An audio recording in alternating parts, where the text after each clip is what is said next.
Korba Lok Sabha seat से कांग्रेस के प्रत्याशी ज्योत्सना महंता आज भी लगातार ग्रामीण क्षेत्र में जनसंपर्क करें। घिनारा, नवापारा, घरी पखना, केरागछा, जूनापारा जैसे गांव में सांसद ज्योत्सना महंता ग्रामवासी मन संबोधित करत कि कांग्रेस का किसान, मजदूर, महिला, बेरोजगार समेत हर वर्ग ला न्याय देबर न्याय पत्र तैयार करे है। एमा महिला मन ला साल में 1 लाख रुपये दे के वादा करेगे है। वह मनरेगा के मजदूर मन ला 400 रुपये एक दिन के मजदूरी के भी वादा करेगे है।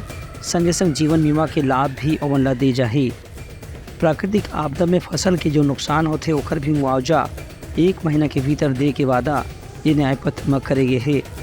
ज्योत्सना महंत के कहने से कि भाजपा सरकार के कार्यकाल में महंगाई जैसे तेजी से बढ़त है, ओला दिक्कत एक गाँव फिर कांग्रेस ला सरकार बनाए के मौका मिलना चाहिए, तभी महंगाई ऊपर काबू उपाय में प्रयास सफल हुई ही।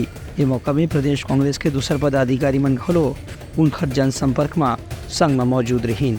ब्यूरो रिपोर्ट, उत्लंघा न्यूज़।